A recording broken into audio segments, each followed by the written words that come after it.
HPCL की तरफ से ग्रेजुएट इंजीनियर और डिप्लोमा इंजीनियर और उसी के साथ साथ एक्सपीरियंस्ड प्रोफेशनल्स के लिए आ चुका है डिटेल नोटिफिकेशन जिसका था इंतजार। तो ये वेबसाइट जहां पर एचपीसीएल का ये आप देखेंगे रिक्रूटमेंट ऑफिसर 2026 यहाँ पर डिटेल नोटिफिकेशन आपके लिए अवेलेबल हो चुका है और उसी के साथ में अप्लाई का लिंक भी एक्टिव हो चुका है।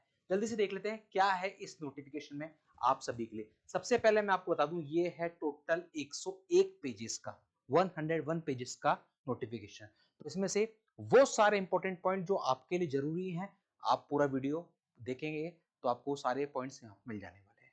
और उसी के साथ में अगर चैनल पे नए चैनल को सब्सक्राइब जरूर कर लें क्योंकि यहाँ पर आपको मिलते हैं आपसे जुड़े हुए ऐसे ही सारे वैकेंसीज के लेटेस्ट अपडेट्स। तो यहाँ पर आप देखेंगे ये पूरा नोटिफिकेशन इसमें एचपीसीएल के बारे में सबसे पहले बता रखा है, ब्रीफ कर रखा है about HPCL and their projects.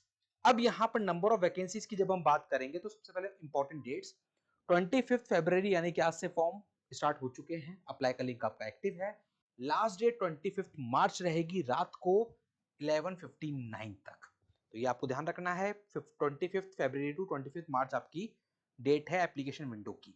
अब यहां पर देखेंगे सबसे पहले जूनियर एग्जीक्यूटिव असिस्टेंट की post. Junior executive assistant without non engineering है ये और यहाँ पर साफ साफ मेंशन है कि आपके पास 3 साल का फुल टाइम रेगुलर ग्रेजुएशन होना चाहिए किसी भी डिसिप्लिन में, सिर्फ इंजीनियरिंग को छोड़ दें मेडिसिन को छोड़ दें इनके अलावा। तो यहाँ पर 10 नंबर ऑफ वैकेंसीज हैं। फिर हम देखेंगे हमारे इंजीनियरिंग की सेगमेंट की। तो junior executive civil 19 vacancies, mechanical 207, mechanical की यहाँ पर सबसे ज्यादा वैकेंसीज है 207, इलेक्ट्रिकल की 117, केमिकल की 27। ये यहाँ पर दे रखी है इंजीनियरिंग की। और यहाँ पर साथ में आप देखेंगे ये इन्होंने दे रखा है मैक्सिमम एज लिमिट, ये है एक्सपीरियंस। तो यहाँ पर जब आप देखेंगे तो एक्सपीरियंस की नीड नहीं है, यानी कि जूनियर एग्जीक्यूटिव सिविल के लिए नो एक्सपीरियंस फ्रेशर्स अलाउड है। 25 एज जो है वो मैक्सिमम एज लिमिट है। 3 साल का डिप्लोमा आपके पास रेगुलर डिप्लोमा होना चाहिए रेस्पेक्टिव ब्रांचेस में आप एलिजिबल रहेंगे एजुकेशन क्वालिफिकेशन के अकॉर्डिंग। ठीक है, अब आगे देखते हैं ये आपकी नॉन टेक्निकल, फिर आ गई आपकी technical vacancies. Mechanical engineer, graduate engineer जिसे हम कहते हैं, यहां पर आप देखेंगे देखो साथ में ये सैलरी का पे स्केल भी आपको दे रखा है। 72 वैकेंसीज है मैकेनिकल इंजीनियरिंग की, 25 मैक्सिमम एज लिमिट, 4 साल की डिग्री जो होती है बीटेक डिग्री वो आपके पास होनी चाहिए, एक्सपीरियंस यहां पर भी है, यानी कि डिप्लोमा डिग्री दोनों जो वैकेंसीज हैं उनमें कोई एक्सपीरियंस की जरूरत आपको नहीं है। इलेक्ट्रिकल इंजीनियरिंग की 37 है, सिविल की 17 है, केमिकल की 15 है, यानी कि आप देखेंगे चाहे डिप्लोमा हो चाहे डिग्री, मैकेनिकल इंजीनियरिंग की जो वैकेंसीज हैं वो सबसे ज्यादा है as compare to civil electrical and chemical branches. तो यहां पर एलिजिबिलिटी मेरे अकॉर्डिंग आप सभी को बिल्कुल क्लियर होगी। क्वालिफिकेशन यहां पर डिप्लोमा की चाहिए थी और यहां पर चाहिए डिग्री जब आप बात कर रहे हैं ग्रेजुएट इंजीनियर की। एज लिमिट 25 ही है दोनों में।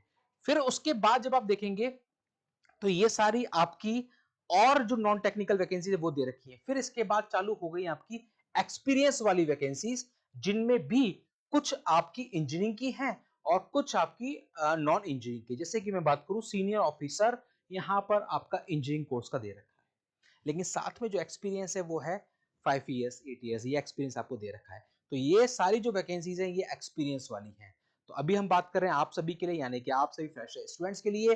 तो फ्रेशर्स के लिए मैंने आपको बता दिया है जूनियर एग्जीक्यूटिव और ग्रेजुएट इंजीनियर ये वैकेंसी आपकी रहने वाली है। तो ये पूरा वैकेंसीज का यहाँ पर खाका बना हुआ है। अब हम चलते हैं सीधा पेज नंबर 21 पर जहां पर आपके लिए आगे का अपडेट है। 21 ये पूरा वैकेंसीज का चार्ट था इससे पहले ना। अब 21 पे देखो, 21 में सिविल इंजीनियरिंग का मतलब इन्होंने कहा कि इनमें से किसी में भी आपके पास डिग्री होनी चाहिए, ये इन्होंने मेंशन किया है। वहीं पर केमिकल इंजीनियरिंग में कहा इनमें से किसी में भी आपके पास डिग्री हो, इंस्ट्रूमेंटेशन ये सारी ब्रांचेस एलिजिबल रहने वाली है। और वहीं पर computer science engineering, chemical engineering, ठीक है, मतलब जिस जिस पोजीशन पे थी, क्योंकि आप देखेंगे कि फ्रेशर्स के लिए कंप्यूटर साइंस नहीं है लेकिन एक्सपीरियंस वालों के लिए वहां पर कंप्यूटर साइंस मेंशन है, तो उसके अकॉर्डिंग। डिप्लोमा में आप देखेंगे मैकेनिकल, डिप्लोमा में मैकेनिकल होना चाहिए आपके पास, सिविल, इलेक्ट्रिकल, केमिकल, ये यहां पर दे रखा है। इसी के साथ में फिर हम देखते हैं और हमारी ये पूरी डिटेल्स इन्होंने दे रखी है। अब इसके बाद इन्होंने दे रखा है जॉब प्रोफाइल फॉर फ्रेशर्स। जो आपकी फ्रेशर पोजीशन थी जूनियर एग्जीक्यूटिव या ग्रेजुएट इंजीनियर की, उनके लिए जॉब प्रोफाइल क्या रहेगा वो इन्होंने पूरा यहाँ पर मेंशन कर रखा है। ये पूरा, ये देखिए, ये रहा जूनियर एग्जीक्यूटिव का रोल, ये पूरा इन्होंने दे रखा है। रिफाइनरी में किस ब्रांच के लिए, किस ब्रांच के किस कैंडिडेट का क्या काम रहेगा, ये पूरा ब्रांच वाइज इन्होंने पूरा मेंशन कर रखा है। हर एक पोस्ट के लिए, हर एक पोस्ट के लिए, चाहे वो फ्रेशर्स वाली हो, एक्सपीरियंस वाली हो, हर एक के लिए इन्होंने पूरा इस तरीके से जॉब प्रोफाइल आपका दे रखा है। तो हम इसको स्किप करते हैं, बढ़ते हैं आगे इंपॉर्टेंट इंफॉर्मेशन पेज नंबर 83 पर। Page number 83, we can move on the page 83, जहां पर आपको मिलने वाली है आपकी आगे की और अपडेट। यहाँ पर देखिए, यहाँ पर आपको दे रखा है short listing and selection process.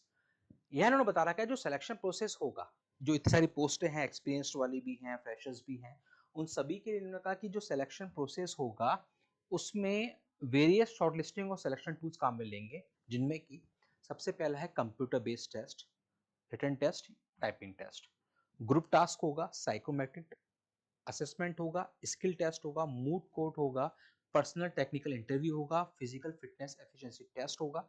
ये सारा रहने वाला है, लेकिन ये सब डिपेंड करेगा अलग अलग जॉब प्रोफाइल के अकॉर्डिंग। मूड कोर्ट या मैं कहूँ साइकोमेट्रिक असिस्टेंट असेसमेंट, ये सब जो ऐसे हैं ये आपके इंजीनियरिंग में काम नहीं आएंगे, लेकिन जो उसके अलावा और वैकेंसी दे रखी है उनमें ये यूज होने वाले हैं।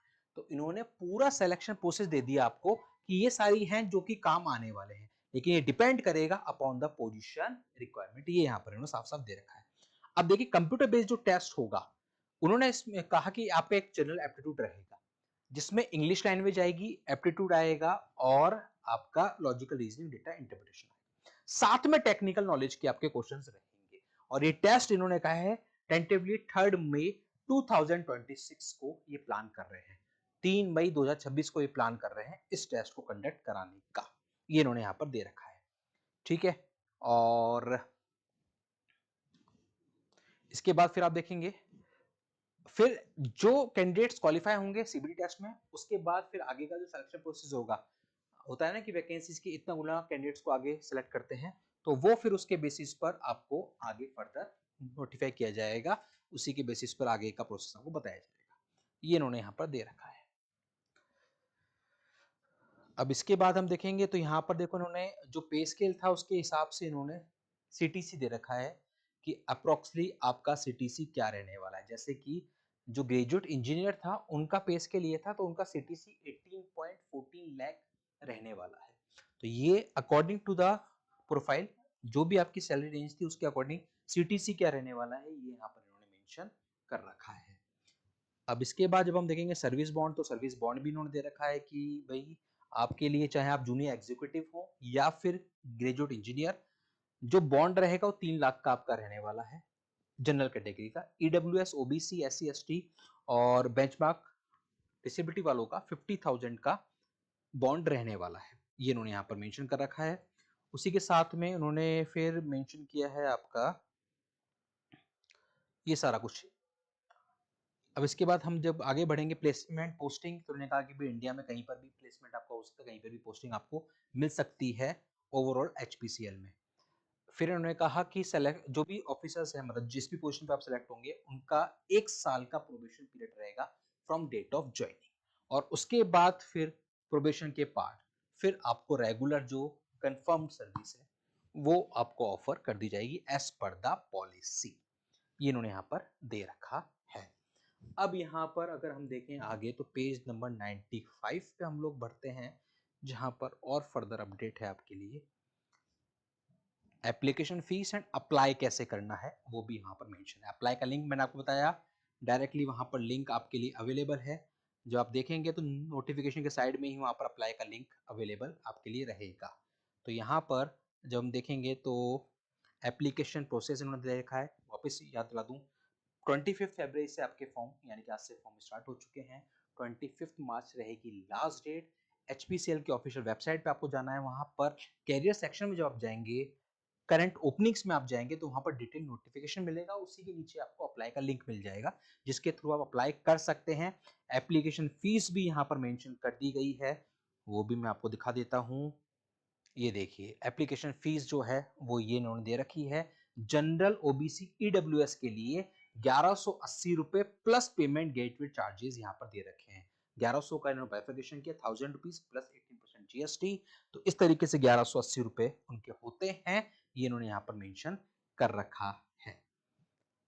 ये बाकी के जनरल इंस्ट्रक्शंस। तो ये है आप सभी के लिए एचपीसीएल की तरफ से अभी हाल ही में आए हुआ जूनियर एग्जीक्यूटिव या मैं कहूं डिप्लोमा इंजीनियर और ग्रेजुएट इंजीनियर्स के लिए रिक्रूटमेंट का पूरा डिटेल्ड एनालिसिस। अगर फिर भी मन में है कोई सवाल, नोटिफिकेशन बहुत बड़ा था, अगर फिर भी कोई इंफॉर्मेशन जो अगर रह गई है, हो गई है मिस, या आपको लगता है उसके लिए आपको चाहिए कुछ और क्लेरिफिकेशन, तो इस वीडियो के कमेंट बॉक्स में जरूर मेंशन करें ताकि उसका सॉल्यूशन हम आपको दे सके। और ऐसे ही चैनल पर बने रहिए। अगर अभी तक भी नहीं किया सब्सक्राइब चैनल को तो जल्दी से कर लीजिए सब्सक्राइब, क्योंकि यहाँ पर आपको मिलते हैं सारे वैकेंसीज के लेटेस्ट अपडेट जो आपके लिए हैं जरूरी, चाहे वो फ्रेशर्स के लिए हो, एक्सपीरियंस्ड के लिए हो, गेट बेसिस हो, डायरेक्ट हो, या फिर परमानेंट या फिर टेम्पररी। हर एक तरह का जॉब अपडेट आप तक पहुंचता है सिर्फ और सिर्फ इस चैनल के माध्यम से। मिलते हैं अगले वीडियो में एक और नए जॉब अपडेट के साथ। Thank you.